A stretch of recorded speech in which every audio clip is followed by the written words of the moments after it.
परंपरा से हुए सभी अरिहंत परमात्माओं के चरणों में कोटिशः नमन। अनंत अनंत सिद्ध आत्माओं को नमन। मोक्ष मार्ग के साधक समस्त आचार्य, उपाध्याय एवं साधु भगवंतों के चरणों में कोटिशः नमन। परम पूज्य, परम उपकारी, सतपथ प्रदर्शक गुरु भगवंत के चरणों में कोटिशः नमन। आदरणीय मुनि भगवंत, आदरणीय साध्वी जी महाराज साहब, धर्म प्रेमी बंधुओं, माताओं एवं बहनों,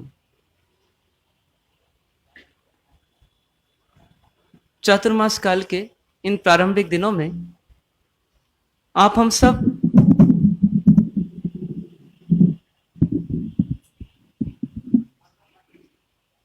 सत्य से जुड़ने के लिए, सत्य को समझने के लिए, जिन्होंने सत्य को पाया है, जिन्होंने सत्य को आत्मसात किया है, ऐसे हमारे आराध्य, ऐसे हमारे आदर्श उनके स्वरूप को समझने का प्रयास कर रहे हैं। कल हमने परमात्मा तत्व को देखने का प्रयास किया। इस संसार में कोई सर्वश्रेष्ठ इंसान है, सर्वश्रेष्ठ व्यक्तित्व है, निर्दोष व्यक्तित्व है, बेदाग व्यक्तित्व है, आदर्श व्यक्तित्व है, तो वह है हमारे परमात्मा, परमेश्वर, प्रभु, वीतरागी, सर्वज्ञ। ऐसे परमात्मा से हमारा नाता हो जाए तो हमारे जीवन में भी उनके समान ही सद्गुणों का विकास हो जाए। और उसी लक्ष्य से कल हमने चिंतन किया। आज हम एक दूसरे तत्व तक पहुंचने का प्रयास कर रहे हैं, जिनका नाम है गुरु तत्व। आज का विषय है कि गुरु की भक्ति और मोक्ष की युक्ति। गुरु की भक्ति, मोक्ष की युक्ति। इसका सीधा सरल अर्थ यही है कि जितना इतना हम गुरु की भक्ति करना सीखते जाते हैं और गुरु की भक्ति में समर्पित होते चले जाते हैं, तो वही हमारे मोक्ष का उपाय बनते जाता है, वही हमारी मुक्ति का उपाय बनते जाता है। यह मुक्ति संसार से हो सकती है, यह मुक्ति कर्मों से हो सकती है, यह मुक्ति दुखों से हो सकती है, और यह मुक्ति वास्तव में किसी भी प्रकार के बंधनों से हो सकती है। चाहे वो हमारे विकार रूप बंधन हो, विभाव रूप बंधन हो, कषाय रूप बंधन हो, राग द्वेष रूप बंधन हो, मोह रूप बंधन हो, हमारे भीतर के रहे हुए बंधन जो दिखते तो नहीं हैं लेकिन जो हमेशा हमको बांधे रखते हैं, उनसे मुक्ति का नाम ही मोक्ष है। और उस मोक्ष का उपाय कहाँ से प्रारंभ होता है, उसकी पहली सीढ़ी क्या है, तो गुरु की भक्ति। तो उसी विषय को आज हम समझने का प्रयास करेंगे। गुरु तत्व, कभी आपने नाम सुना होगा कि 3 तत्व हैं, तत्वत्रयी जिन्हें कहते हैं। कौन कौन से? देव, गुरु और धर्म। देव, गुरु, धर्म कई बार हमने सुना।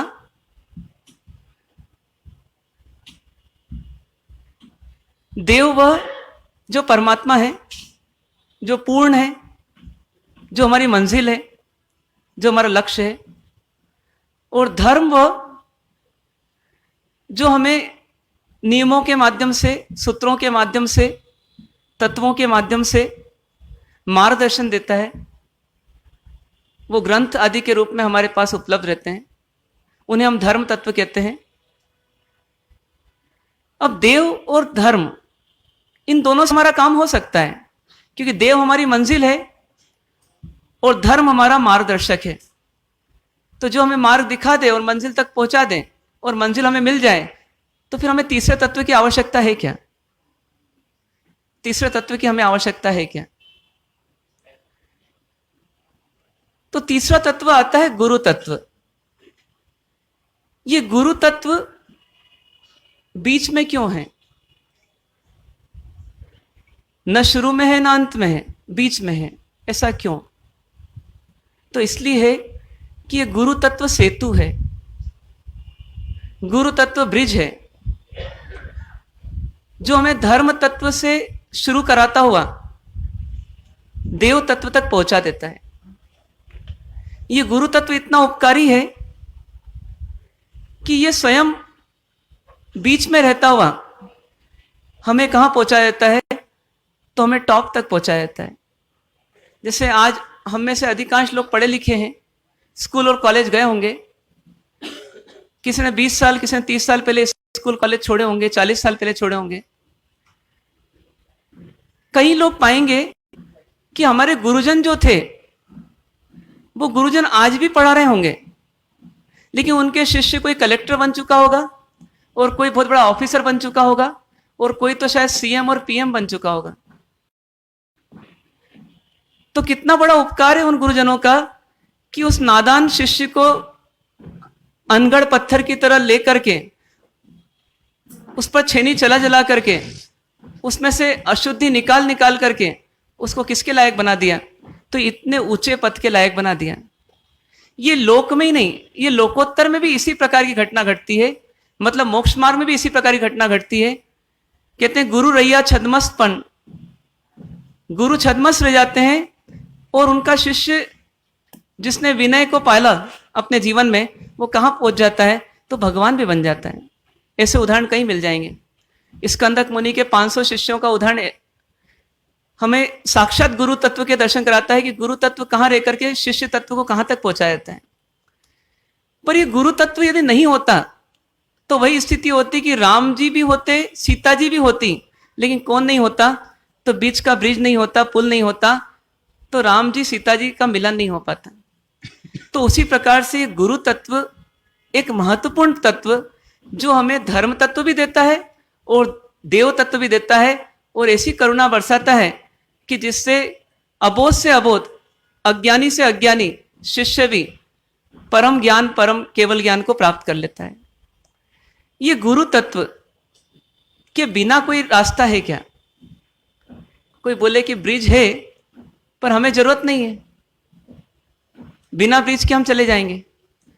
तो गुरु के बिना ज्ञान पाया जा सकता है एक बार, गुरु के बिना ज्ञान पाया जा सकता है एक बार, लेकिन अहंकार नहीं निकला तो आचरण नहीं पाया जा सकता। यह ध्यान रखना है हमें कि गुरु के बिना ज्ञान एक बार बौद्धिक क्षमता होने से पाया जा सकता है, लेकिन निर्मलता नहीं होने से, पवित्रता नहीं होने से, अहंकार नहीं निकलने से आचरण में परिवर्तित नहीं हो सकता। ऐसे कई उदाहरण मिल जाएंगे जिनके पास ज्ञान खूब था, पंडिताई खूब थी, लेकिन उनका विकास नहीं हुआ। यदि राम और रावण को भी किसी दृष्टि से देखें तो दोनों के पास क्षमताओं की कमी नहीं थी, दोनों के पास ज्ञान की और विद्वत्ता की कमी भी नहीं थी, लेकिन विनय ने एक को राम बना दिया और अहंकार ने एक को रावण बना दिया। तो गुरु के बिना ज्ञान नहीं मिल सकता, ये तो बात समझ में आती है। चलिए उससे ही पार पाया जाए, लेकिन अहंकार कैसे निकाला जाए? अहंकार निकालने के लिए भी हमको किसकी आवश्यकता पड़ती है? गुरु की आवश्यकता पड़ती है। कहते हैं कि जो अहंकारी होता है, उत्तरायण सूत्र जी में बताया गया है कि जो अहंकारी होता है तो किसके समान होता है, उसको किसकी उपमा दी जाए? तो अहंकारी शिष्य को किसकी उपमा दी गई?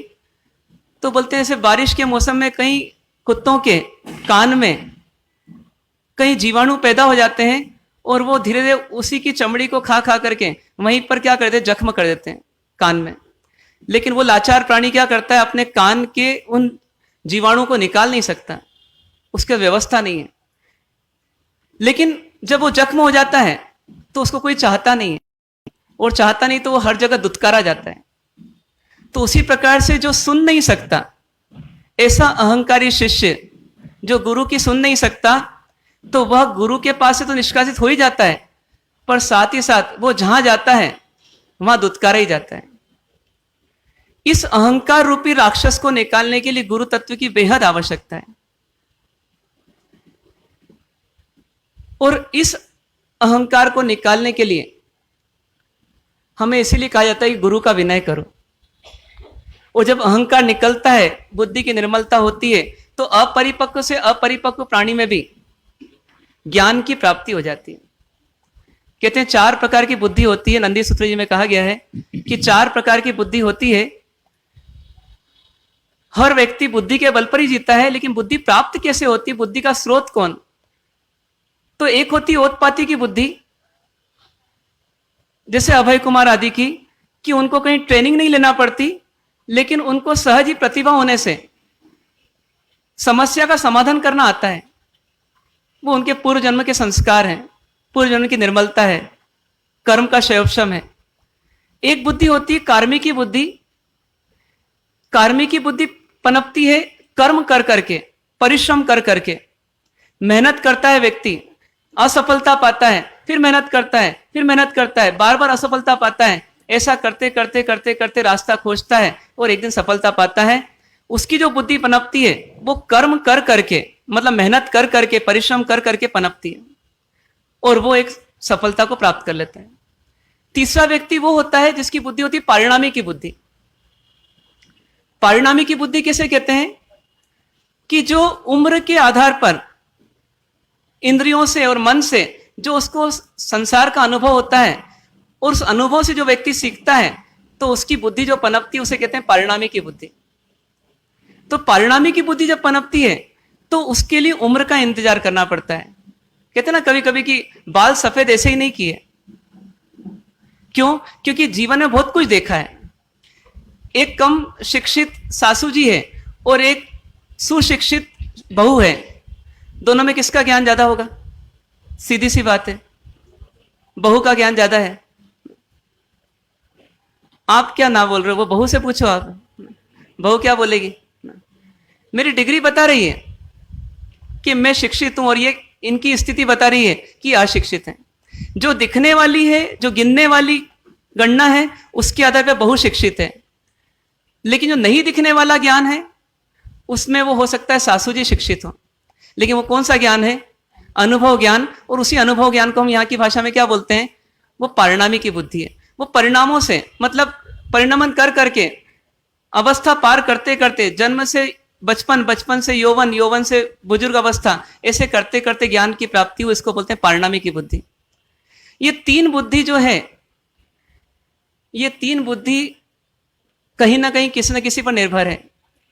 उत्पत्ति की बुद्धि उसी की होगी जिसमें प्रतिभा होगी, वो प्रतिभा पर निर्भर है। तो कार्मी की बुद्धि किस पर निर्भर है? परिश्रम पर निर्भर है। और परिणामी की बुद्धि किस पर निर्भर है? तो उम्र पर निर्भर है, अनुभव पर निर्भर है। लेकिन एक शॉर्टेस्ट और स्वीटेस्ट मार्ग, एक सरलतम और सुविधामय मार्ग कौन सा है? चौथी बुद्धि। वो कौन सी बुद्धि है? वो वैनिकी बुद्धि है, जो विनय से उत्पन्न होती है। उसको शॉर्टेस्ट रूट क्यों बोला? उसके लिए उम्र का इंतजार नहीं करना पड़ता, उसके लिए प्रतिभा पर निर्भर नहीं होना पड़ता, उसके लिए परिश्रम की कसरत नहीं करना पड़ती। बस उसके लिए एक ही कार्य करना पड़ता है। कौन सा कार्य? किसी के प्रति झुकना पड़ता है। वो झुकना शरीर से नहीं, बल्कि आत्मा से झुकना पड़ता है। कभी आत्मा से झुका जा सकता है? आत्मा से झुका जा सकता है। शरीर से झुकना तो आसान है। इच्छा में खमासमनो वंदी उजावणी जाए निश्चय मथे में, व्यक्ति नीचे आ गया। लेकिन आत्मा से झुकना है, झुक सकता है क्या? आत्मा से झुकने के लिए शरीर को झुकाए इसकी भी जरूरत नहीं है वास्तव में। लेकिन आत्मा से झुकने के लिए बस एक ही भावना करना पड़ती है कि ये मेरे माथे पर हैं और मैं इनके चरणों में हूं। मैं इनके चरणों में हूं और ये मेरे माथे में है। किसी एक व्यक्तित्व के सामने अपने आप को क्या मानना पड़ता है? कि मैं इनकी चरण का रज हूं, मतलब चरण की धूल हूं। और उनको कहां रखना पड़ता है? अपने शीर्ष पर। ये भावों की स्थिति में जो स्थिति आ जाती है तो उसी का नाम क्या बन जाता है? भाव विनय बन जाता है। और जब भाव विनय आ जाता है तो शरीर भी झुकना चालू हो जाता है उनके सामने। क्योंकि शरीर हमेशा किसका अनुकरण करता है? तो मन का अनुकरण करता है, तन मन का अनुकरण करता है। तो जब मन झुक जाता है तो तन झुक जाता है सहज, और उसको हम बोलते हैं कि द्रव्य विनय है। ऐसे दो प्रकार के विनय हो जाते हैं, द्रव्य विनय और भाव विनय। लेकिन इस विनय की बुद्धि को शॉर्टेस्ट और स्वीटेस्ट क्यों बोला? ये सरलतम क्यों है और मीठी क्यों है? इसीलिए क्योंकि इसमें क्या करना पड़ता है? इसमें सिर्फ अपने आप को झुकाना पड़ता है। और जब हम किसी के प्रति अपने आप को झुकाते हैं और वो हमको मार्ग दिखाते आता है, तो हमको मार्ग खोजने की कसरत नहीं करना पड़ती, हमको सिर्फ उसको फॉलो करना पड़ता है। हमको सिर्फ उसको क्या करना पड़ता है? फॉलो करना पड़ता है, उसका अनुकरण करना पड़ता है। आपने रोड पर गाड़ी चलाते समय कई बार इसका अनुभव किया होगा कि बहुत अधिक ट्रैफिक है और नौ सीखिया ड्राइवर है, और उस नौ सीखिया ड्राइवर को उस भीड़ भाड़ बड़ी सड़क पर या हाईवे पर से गाड़ी निकालना है, और डरता भी है और हिचकता भी है, क्योंकि उसके पास उतनी प्रतिभा नहीं है। उसके लिए काम आसान हो सकता है कि नहीं हो सकता है? तो हो सकता है, सिर्फ एक ही शर्त है कि जो गाड़ी उसको ओवरटेक करती है, जो गाड़ी उससे आगे बढ़ती है, वो कुछ नहीं करे, बस एक अच्छा फॉलोअर बन करके उस गाड़ी के पीछे किसकी गाड़ी लगा दे? अपनी गाड़ी लगा दे। अपनी गाड़ी लगाने मात्र से क्या होगा? वो आगे वाली गाड़ी अपना रास्ता स्वयं बनाती जाएगी और उसके लिए भी रास्ता बनाते जाएगी, और वो अपने आप आगे बढ़ते जाएगा। इसलिए वैने की बुद्धि इसी का नाम है कि गुरु मार्ग बनाते भी हैं, क्योंकि गुरु को ही मंजिल तक पहुंचना है, और मार्ग बनाते भी हैं, और मार्ग में आ रही उलझनों को समाधान तक पहुंचाते भी हैं। बस सही शिष्य का काम कितना है कि वो दुनिया को छोड़ दे और एक गुरु को फॉलो कर ले, तो उसका काम आसान हो जाएगा। मतलब सब गाड़ियां छोड़ दें, पूरी भीड़ को नजरअंदाज कर दें, बस एक गाड़ी को आदर्श बना ले और उस गाड़ी के पीछे अपनी गाड़ी को लगा दें, क्या होगा? उसका रास्ता अपने आप प्रशस्त होते जाएगा, निकलते जाएगा। तो ये मार्ग सरलतम है और मीठा इसलिए है क्योंकि जब समर्पण आ जाता है किसी के प्रति, जब झुकाव हो जाता है किसी के प्रति, तो उसके बाद न उससे भय रहता है, न उसके प्रति क्रोध रहता है, न उसके प्रति नाराजगी रहती है, न उसके प्रति कोई घृणा रहती है, न उसके प्रति दूरी रहती है, और उल्टा क्या हो जाता है? वो प्रेम से भर जाता है मन। तो उसके प्रति उसकी हर अदा, जो कहते हैं जिसे, उसकी हर अदा, हर छवि, हर भूमिका वो क्या करती है? सुहाती है, तो अच्छी लगती है। यदि शेरनी अपने सामने आ जाए या शेर अपने सामने आ जाए तो शायद अपन भयभीत हो जाएंगे, लेकिन शेर के बच्चे से पूछा जाए कि पता तुझे किससे डर लगता है दुनिया में, वो सबका नाम शायद बोल दे, लेकिन किसका नाम नहीं बोलेगा। उसको शेर से डर नहीं लगता है, क्योंकि उसको शेरनी या शेर कैसा लगते हैं? अपने लगते हैं। तो जिसको गुरु के प्रति प्रेम आ गया, गुरु के प्रति समर्पण आ गया, गुरु के प्रति झुकाव आ गया, तो उसको न तो गुरु से भय लगता है, न गुरु के प्रति क्रोध आता है, न गुरु भार लगते हैं, और न गुरु का बंधन लगता है, बल्कि गुरु की हर छवि, हर अदा कैसी लगती है? अच्छी लगती है, और वो उसको फॉलो करना चाहते हैं। इसीलिए ये स्वीटेस्ट रास्ता भी है, इसमें कहीं तकलीफ ही नहीं है। एक उदाहरण आता है कि जिसको गुरु पर निष्ठा हो जाती है वो कैसी होती है। एक उदाहरण आता है कि एक शिष्य था, एक गुरु थे, दोनों कहीं विचरण कर रहे थे। वो विचरण करते करते जंगल में से निकले, और जंगल में जब जा रहे थे तो अंधेरा होने लगा। तो गुरु महाराज ने एक योग्य स्थान देखा और वहां पर शिष्य को आज्ञा दी कि आज अपन यहीं रुकते हैं पेड़ के नीचे, और सुबह होगी फिर प्रस्थान करेंगे। तो शिष्य भी बैठ गया, गुरु भी बैठ गए।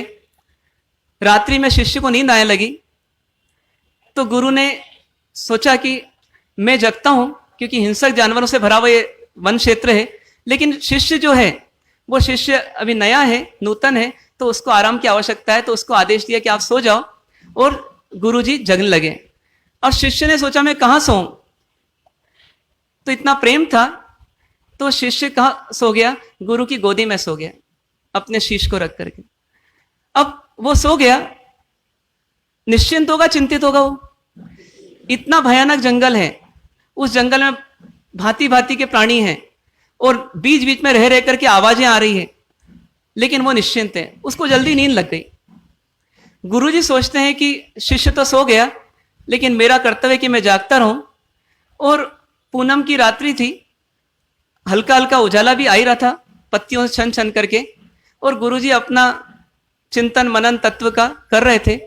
और करते करते एक योग संयोग ऐसा बना कि एक सर्प जो है वो वहां से निकला, और निकला जब, तो कुछ उसका पुराने जन्म का कुछ वेर रहा होगा, तो वो निकट आ जाता है गुरुजी के। गुरुजी भी उसको देखते हैं, एकदम चौकन्ने हो जाते हैं। वो सर्प योग संयोग से रूपक में इस प्रकार से आता है कि वो उन्हीं की भाषा में बोलता है और कहता है कि ये जो तुम्हारे गोदी में सोया हुआ है, ये जो गोदी में सोया हुआ है, ये पिछले जन्म में मेरा वेरी था और इसने मेरा खून पिया था, तो इस जन्म में मैं इसको छोड़ूंगा नहीं, मैं भी इसका खून पीऊंगा और वो भी गले का खून पीऊंगा। तो गुरुजी ने बोला, अरे ये तो अनर्थ हो जाएगा। जिस शिष्य का गुरु के प्रति समर्पण होता है तो गुरु के शब्दों में नहीं लेकिन गुरु के भावों में उस शिष्य के प्रति भी प्रेम आ जाता है। कहते हैं कि जो सुशिष्य होता है उसको शास्त्रों में किसकी उपमा दी गई, तो उसको बोला गया बुद्ध पुत्र है। क्या बोला गया? बुद्ध पुत्र, मतलब गुरु का पुत्र ही बन गया मानो। अपने आचरण से, अपनी नम्रता से, अपने व्यवहार से, अपने स्वभाव से व्यक्ति दुनिया में किसी का दिल जीत ले, वो कोई बहुत बड़ा करिश्मा नहीं, लेकिन गुरु के मन में अपना स्थान बना ले, वो बहुत बड़ी स्थिति है। तो वो शिष्य भी जो था उसके प्रति भी गुरु के प्रति, गुरु के मन में असीम प्रेम था, वात्सल्य था। तो उनके मन में विचार आया, उन्होंने कहा ठहरो सर्पराज, तुम रुक जाओ। सर्प रुक गया अपना फन खड़े करके, और गुरु ने वहां पर एक औजार जैसी कोई चीज थी, उसको लिया और लेकर के शिष्य के गले में चीरा लगाया और उसमें से खून डाला, और वो खून किसको दे दिया? वो सर्प को दे दिया कि तुमको खून ही पीना है ना, तो तुम खून पी लो इसका। सर्प ने खून पी लिया, वो जो चाहता था वो पूरा हो गया और वो वापस लौट गया। रात पूरी हो गई, शिष्य सुबह उठा, गुरुजी को भी नींद लग गई, गुरुजी भी उठे। उठने के बाद गुरुजी ने एक प्रश्न किया। क्या प्रश्न किया होगा? गुरुजी ने एक प्रश्न किया कि हे वत्स, जब रात्रि में मैं तुम पर चीरा लगा रहा था तब तुम्हारी नींद तो जरूर खुली होगी, तो तुमने क्या सोचा और तुम्हें नींद कैसे लग गई? तो उसने कहा कि आप सही कह रहे हैं, मेरी नींद जरूर खुली। मैंने आंख खोली तो आपके हाथ में एक चाकू जैसी चीज थी। जब मैंने आपके हाथ में वो चाकू देखा तो मैं फिर सो गया। क्यों? क्योंकि आपके ऊपर मुझे इतना विश्वास है जिसको मैं शब्दों में बयान नहीं कर सकता हूं। तो आप मेरा कभी बुरा कर ही नहीं सकते, तो जब आप मेरा बुरा कर नहीं सकते तो मुझे चिंतित होने की आवश्यकता क्या? और इसलिए मैं निश्चिंत होकर सो गया। तो शिष्य ने एक उदाहरण प्रस्तुत किया। किस बात का? कि यदि अपने को जीवन जीना है तो दो तरह से हम जीवन जी सकते हैं। या तो हम अपने मन से जीवन जिए, और या फिर हम किसी के प्रति अपने आप को समर्पित कर दें। यदि हम समर्पित कर दें तो वही गुरु तत्व होते हैं, और वो गुरु तत्व के प्रति हमारा समर्पण होता है। और ये समर्पित नहीं करें तो वही अहंकार तत्व होता है, और वो अहंकार तत्व जो होता है वो हमें मानव से दानव की ओर ले जाता है। कोई बोले कि क्या जरूरत समर्पित करने की, मैं अपने बल पे जी लूंगा। जी तो सकते हैं, लेकिन एक समस्या है कि अपने गरेबान में झांक के देखना अपने को, कि यदि अपने पास बुद्धि बहुत है, समझ बहुत है, समझदारी बहुत है, तो हम एक चीज सोचें कि मैं यदि समझदार हूं, मैं यदि ज्ञानी हूं, तो मैं आज तक मुक्त क्यों नहीं हुआ? मैं आज तक मुक्त क्यों नहीं हुआ? और यहां तक कि शास्त्र क्या कहते हैं कि यम नियम संयम आप कियो, पुनि त्याग विराग अथाग लियो, वनवास लियो मुख मौन रहियो, दृढ़ आसन पद्म लगाए दियो। ऐसे आगे कहते हैं कि वह साधन बार अनंत कियो, मतलब अनंत अनंत बार इस जीव ने, आपके हमारे जीव ने अनंत अनंत बार यम नियम संयम लिया, दृढ़ से दृढ़ साधना की, लेकिन यह जीव मुक्त नहीं हुआ। तो भले आज कर्म के शैवशम से बहुत बुद्धिमान बनता हो, या प्रतिभावान बनता हो, या बाहर के पुण्य की लीला से बहुत सत्तावान और संपत्तिवान बनता हो, लेकिन उसके बावजूद इसकी कितनी बड़ी कमी और कमजोरी है कि ये आज तक इस संसार में रखड़ रहा है। यदि हम समझदार होते तो अनंत तीर्थंकर परमात्मा मुक्त हुए हैं, अनंत केवली मुक्त हुए हैं, तो हम आज तक मुक्त क्यों नहीं हुए? आज तक हमको इस दुनिया की चाकरी क्यों करना पड़ रही है? इस शरीर की गुलामी क्यों करना पड़ रही है? इन पांचों इंद्रियों के विषयों के गुलाम होकर क्यों जीना पड़ रहा है? क्यों हमारे को जन्म से लेकर मृत्यु तक इस शरीर की, इस संपत्ति की व्यवस्था करना पड़ती है और अंत में छूट जाती है फिर जहां जाते हैं बंजारे की तरह, वहां जाकर के फिर व्यवस्था करना पड़ती है। और ऐसा अनंत अनंत भावों से हम करते आ रहे हैं, और आज भी करना पड़ रहा है कि नहीं करना पड़ रहा है। हम बोले भले कि मैं मालिक हूं, लेकिन मालिक नाम के हैं, बाकी हम तो दुकान के भी गुलाम हैं और घर के भी गुलाम हैं, और घर वालों के भी गुलाम हैं, और दुकान के नौकर चाकर के भी गुलाम हैं। एक व्यक्ति भले ही जीव जगत को अपना गुलाम बोल दे और अपने आप को मालिक बना दे, पर जड़ जगत का गुलाम ये कम नहीं है। जड़ जगत की गुलामी कितना करना पड़ती है। शरीर को भूख लगती है, गुलामी कौन करती है? आत्मा गुलामी करती है। शरीर को प्यास लगती है, आत्मा गुलामी करती है। शरीर को बीमारी आती है, आत्मा गुलामी करती है।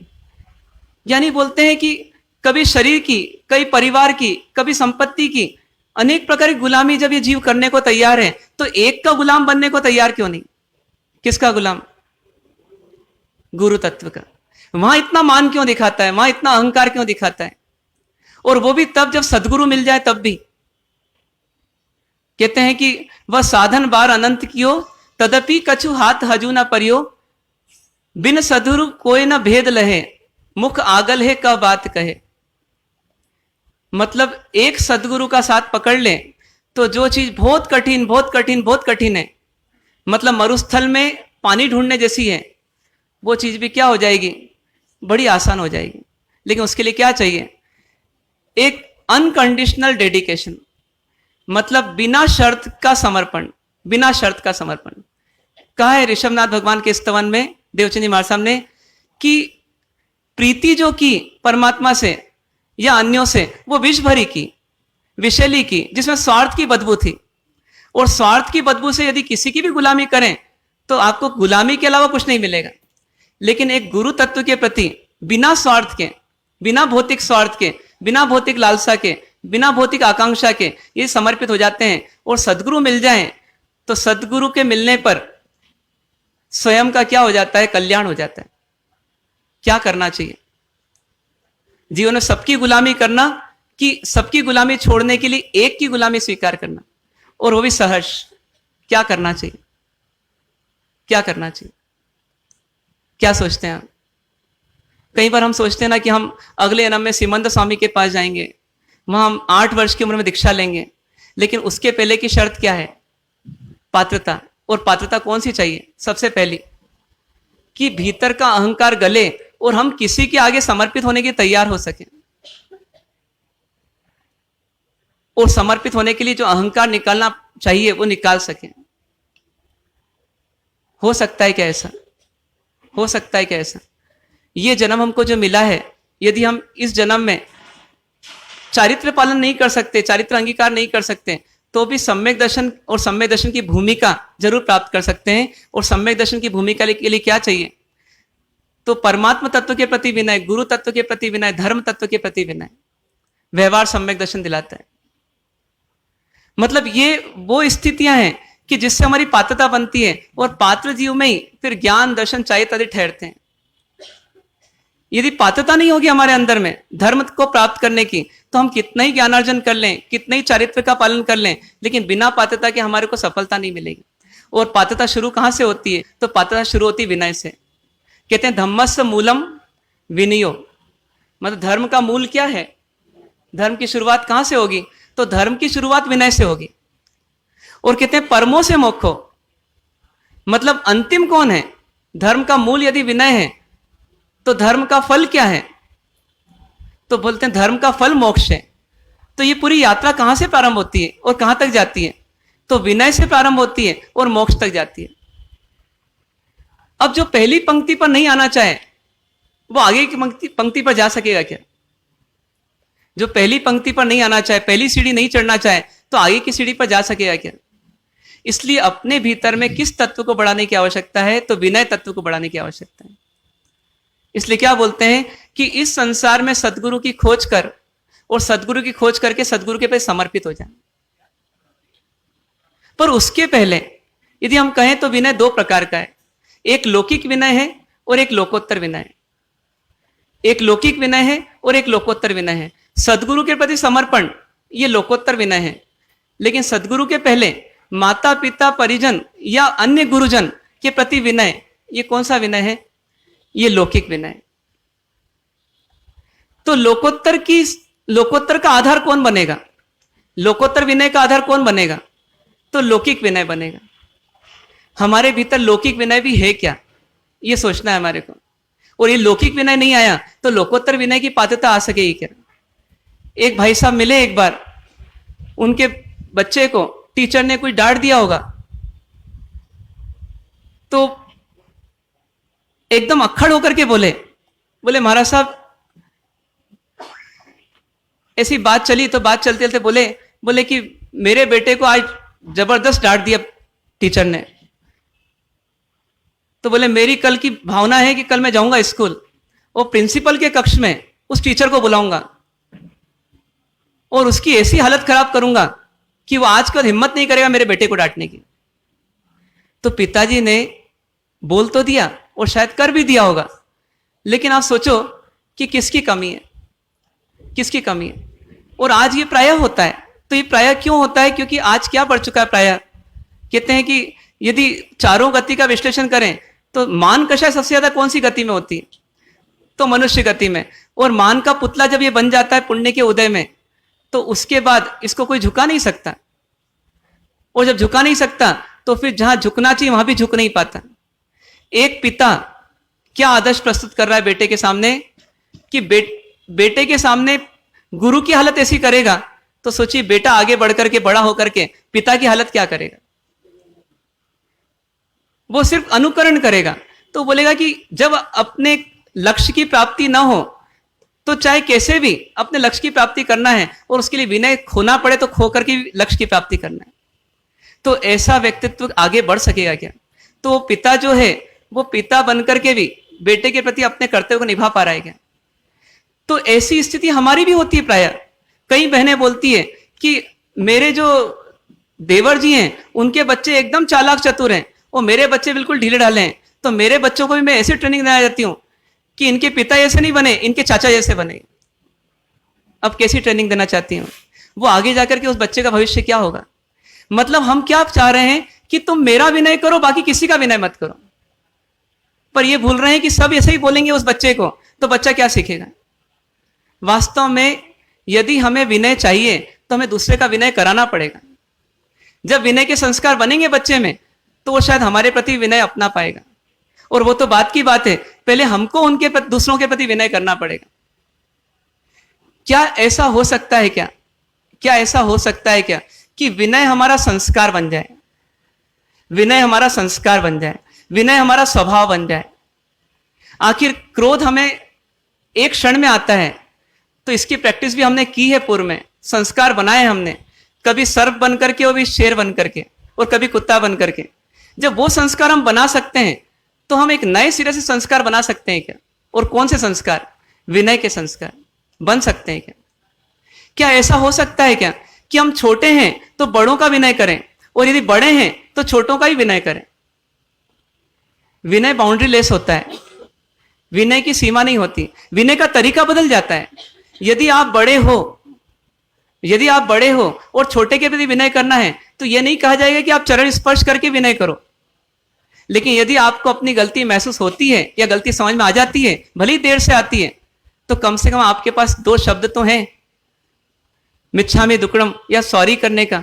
तो उतना तो करने की हमारी भी विनय होना चाहिए, उतना विनय तो हमारा भी होना चाहिए कि नहीं होना चाहिए? यदि गौतम स्वामी को गलती महसूस हुई तो आनंद श्रावक जी के पास क्यों पहुंच गए? वो क्यों पहुंच गए?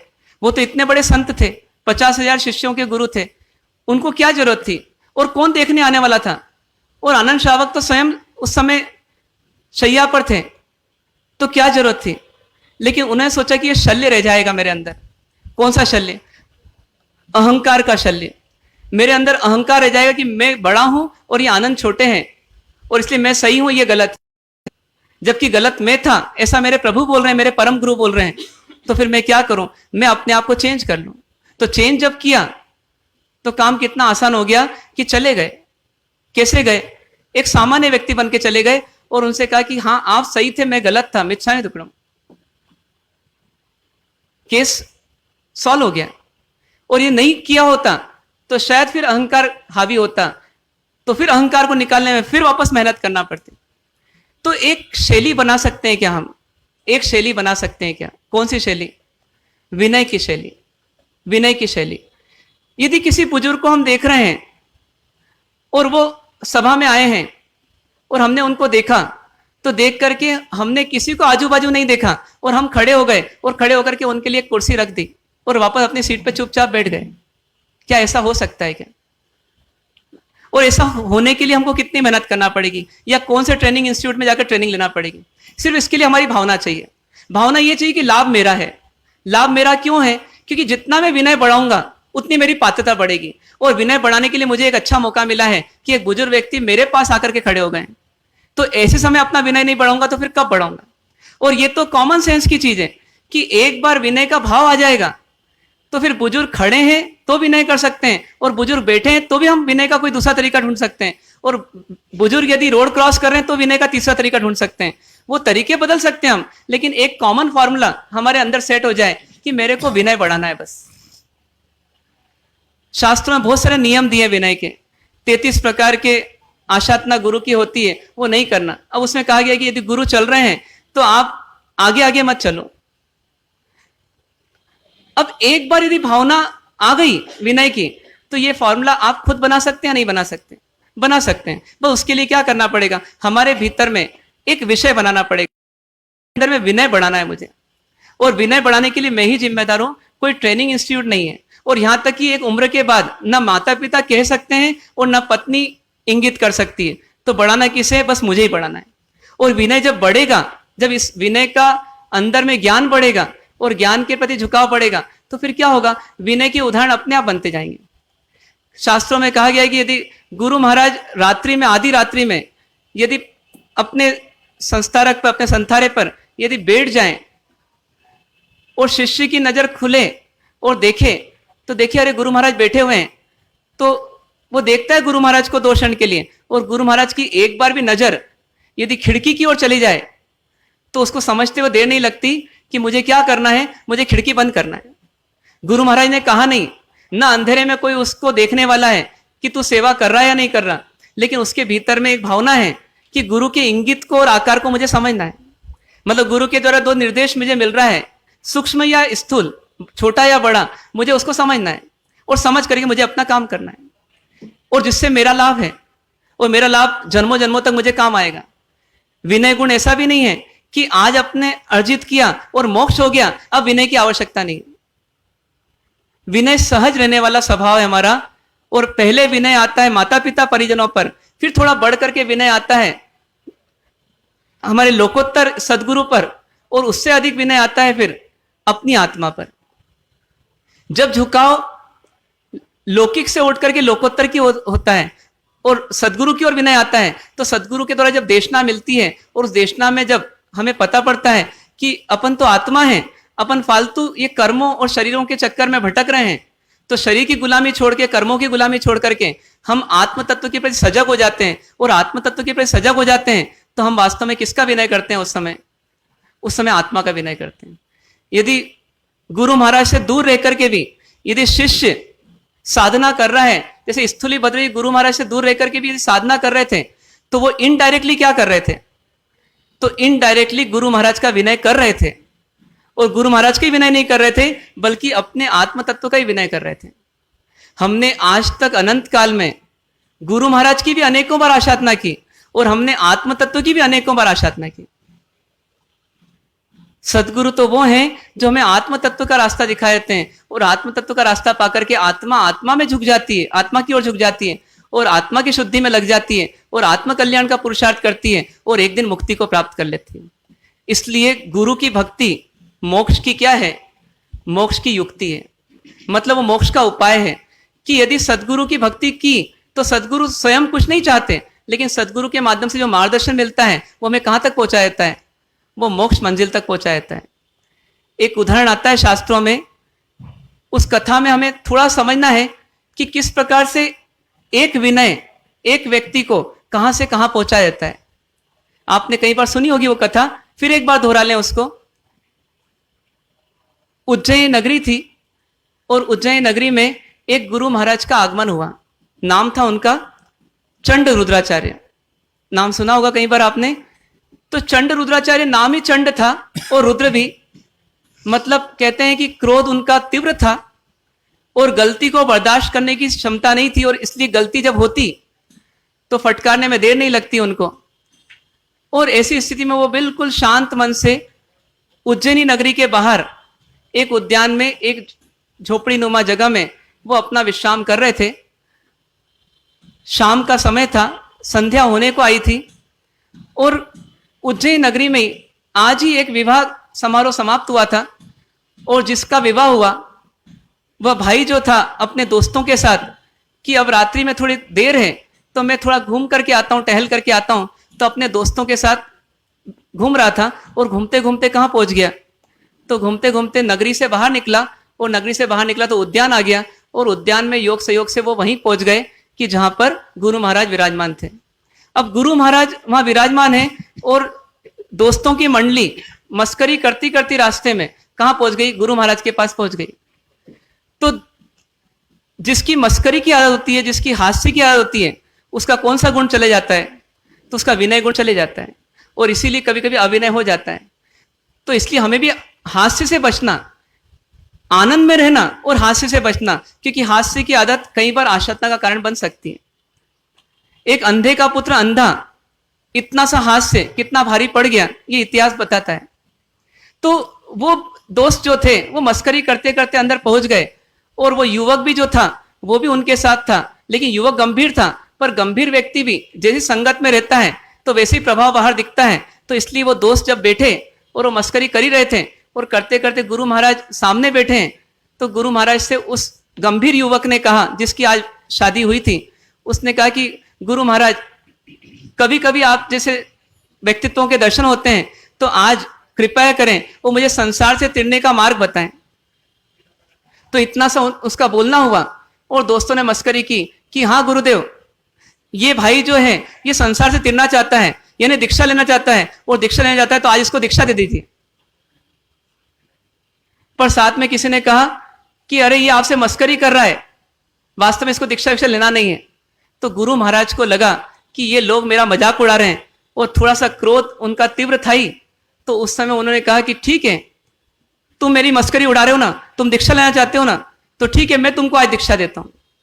सोचिए, जिस युवक की आज शादी हुई, और एक तरह से देखा जाए तो जवानी के समय में भोगों की लिप्सा में रहते हुए, युग में जीते हुए, और भोगों का निमित्त उसको मिला, और उस समय उसकी भावना क्या हो रही है कि गुरु महाराज से मार्गदर्शन मिल जाए। गुरु महाराज मार्गदर्शन तो नहीं दे रहे हैं, पर दोस्त यार की मस्करी के चक्कर में गुरु महाराज को आया क्रोध, और गुरु महाराज क्या बोल रहे हैं कि आ निकट आ तू, और निकट बैठ मेरे, अभी मुंडन करता हूं और अभी तुझे दीक्षा देता हूं। कभी आप होते तो क्या करते उस समय? भाग जाते हैं। वो भाई बाहर से कुछ और, बाहर से उदय में जीने वाला, और भीतर में जिसका पुरुषार्थ सजग था, जिसके भीतर में आज भी यही भावना थी कि पत्नी आदि भोग के विषय तुच्छ हैं और सदगुरु जो हैं उनकी प्राप्ति दुर्लभ है, ऐसी भावना में जीने वाला वो उस समय गंभीरता से निकट आ गया, और गुरु महाराज ने उसको नीचे बिठाया और उसका क्या शुरू कर दिया, मुंडन शुरू कर दिया। और लोच कर रहे हैं, और लोच करते करते वो भाई लोग जो देख रहे थे वो भयभीत हो गए, और जब भयभीत हुए तो एक एक करके बाहर खिसक गए, और पूरा स्थान खाली हो गया। कौन बचा? तो एक गुरु महाराज और एक गुरु महाराज का एक नूतन शिष्य। वेश बदल दिया गया, और वो क्या बन गए? वो संयमी बन गए, साधु बन गए।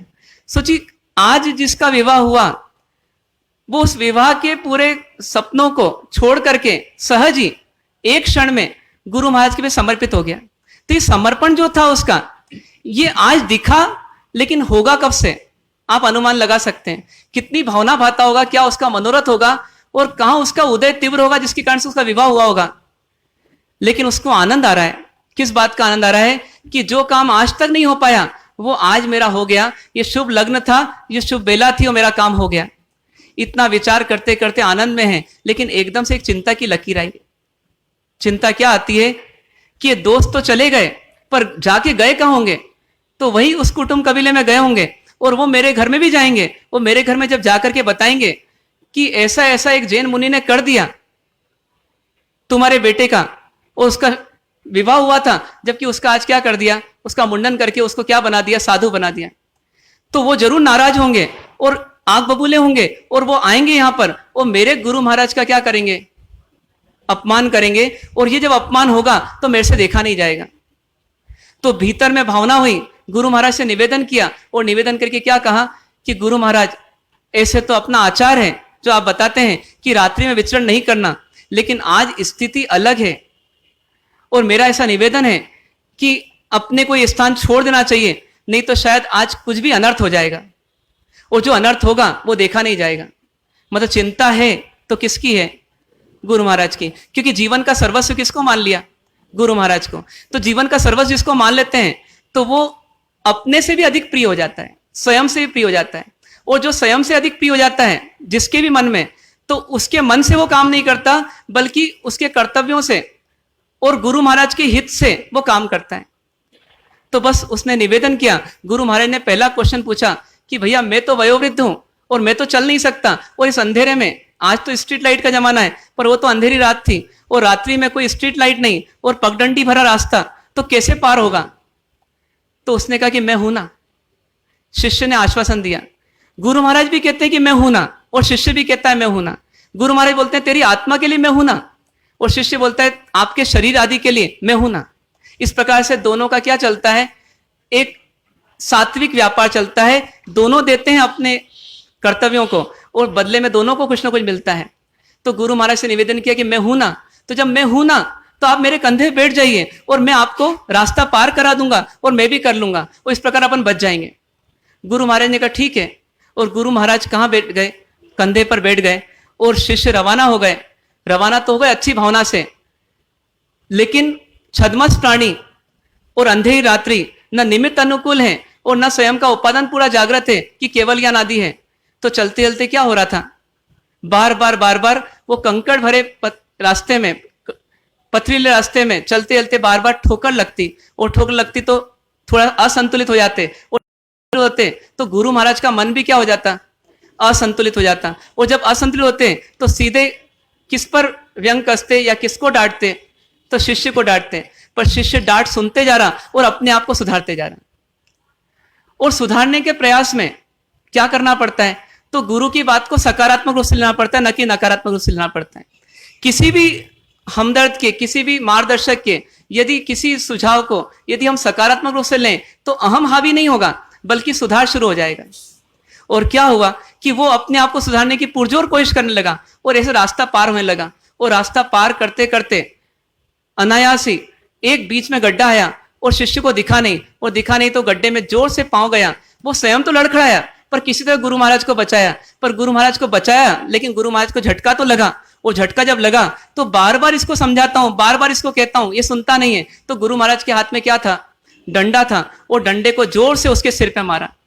तो एक वो व्यक्ति जो सुकोमल था, युवा था, जिसने कभी पूर्व में अभ्यास नहीं किया संयमी जीवन का, और फिर भी गुरु महाराज को कंधे पे लेकर के चल रहा था अंधेरी रात में और ठोकरें खा रहा था, और जिसके पैर तो लहूलुहान हो ही रहे थे पर उसके साथ साथ क्या हो गया, सिर भी लहूलुहान हो गया और नसें फट गई और सिर से खून निकलने लगा और खून बह रहा है। और शिष्य फिर भी क्या सोच रहा है, शिष्य फिर भी क्या सोच रहा है, तो शिष्य एक ही बात सोच रहा है कि मेरे कारण से मेरे गुरु को कष्ट हो रहा है तो धिक्कार है मुझे।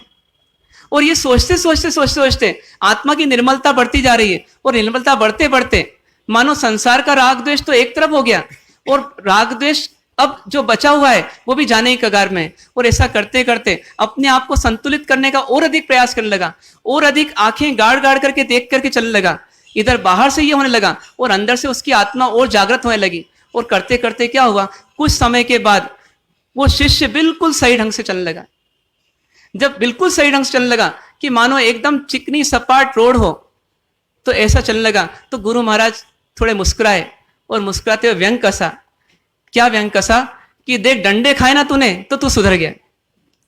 तो ऐसा बोलना हुआ और उन्होंने बोले कि तू डंडे खा के सुधर गया तो अब तो दिखने लगा ना तुझे। तो क्या बोलता है शिष्य हाथ जोड़ करके कि गुरु महाराज आपकी कृपा से मुझे दिखने लगा, आपकी कृपा से प्रकाश हो गया। कौन सा प्रकाश हो गया, केवल ज्ञान हो गया। तो वो गुरु महाराज भी सावधान तो थे, ज्ञानी तो थे, तो जैसे सुना तो फौरन रोका और रोक करके नीचे उतरे और नीचे उतर करके स्वयं हाथ जोड़ने लगे और क्या बोले, हे शिष्य मिच्छामि दुक्कडम, मैं क्षमा मांगता हूं क्योंकि मैंने बहुत अनर्थ किया। एक केवल ज्ञानी की आशातना की। सोचिए, केवल ज्ञानी भगवान हो और भगवान के कंधे पे चल रहे हो तो इससे बड़ी आशातना क्या होगी। लेकिन वो भी जानते नहीं थे कि ये जीव केवल ज्ञान प्राप्त कर चुके हैं और इसलिए आशातना हो गई। पर शायद हम जैसे जीवों को इस कथा ने एक संदेश दिया कि देखो, एक गुरु होकर के भी जब अपनी गलती समझ में आई तो उन्हें मिच्छामि दुक्कडम करने में देर नहीं लगाई। मतलब गुरु ने भी किसका विनय किया, एक तरह शिष्य का विनय किया। और शिष्य कितने महान, शिष्य कितने महान कि गलती थी नहीं एक लेश मात्र भी, लेकिन उसके बावजूद गुरु ने जब भी जो दिया उसको सहज स्वीकार किया। गुरु ने केश उखाड़े तो स्वीकार किया, गुरु ने वेश बदला तो स्वीकार किया, गुरु कंधे पर बैठे तो स्वीकार किया और गुरु ने डंडे मारे तो स्वीकार किया। तो ऐसा जबरदस्त विनय पात्रता को कितना बढ़ाता है। तो पात्रता कहां पहुंच जाती है, तो जहां गुरु नहीं पहुंचे वहां तक पहुंच जाती है और वो केवल ज्ञान को प्राप्त कर लेते हैं। इसलिए बोला कि धम्मस्य मूलम क्या, तो धर्म का मूल क्या है, विनय है। इसलिए कोशिश क्या करना, कोशिश क्या करना, परमात्मा तत्व के प्रति भी हमारी भक्ति सच्ची है या नहीं है।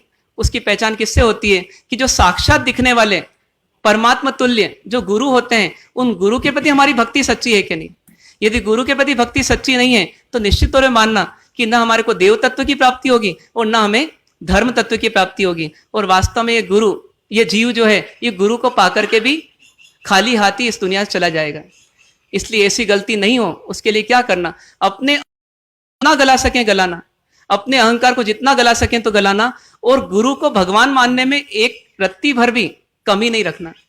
गुरु में दाग जिसने देखे उसके जीवन में दाग रह गया, और गुरु में दाग जिसने नहीं देखे वो बेदाग हो गया। तो ये ध्यान रखना अपने को कि गुरु रहेंगे छद्मस्त, गुरु में रहेगी कमजोरी, लेकिन फिर भी गुरु मुझसे ज्ञानी है इसलिए मेरे लिए भगवान है। और जो भगवान देखेगा वो भगवान का अनुकरण करेगा, और कालांतर में जब गुरु की देशना प्राप्त होगी, गुरु का मार्ग प्राप्त होगा, उस मार्ग को भी विनय पूर्वक स्वीकार करेगा, और विनय पूर्वक स्वीकार करके उस पथ पर चलेगा, और एक दिन वो स्वयं क्या बन जाएगा, वो लघु से गुरु और गुरु से प्रभु बन जाएगा। तो ऐसा प्रयास आपको, हमको, सबको करना कि हम अपने जीवन में पात्रता बढ़ाने के लिए ये सबसे पहली पायदान, विनय की पायदान, और वो भी गुरु के प्रति विनय की पायदान, उसको हम पार करें और विनय गुण को इस जीवन में अर्जित करें, और उसको अपने जीवन का एक सहज स्वभाव बनाने का प्रयास करें। न कि दिखावटी, न कि बाहर दिखाने वाला, ऐसा स्वभाव बनाने का प्रयास करें जो हमारे रग रग में आ जाए, स्वभाव में आ जाए। और जहां भी जरूरत पड़े, गुरु साथ में हो या गुरु दूर हो, लेकिन हमारा विनय गुरु की आज्ञा में जीने का वो हमेशा बना रहे। ऐसा प्रयास आप हम सब करें। इन्हीं शुभ भाव से विराम। ओम शांति शांति शांति।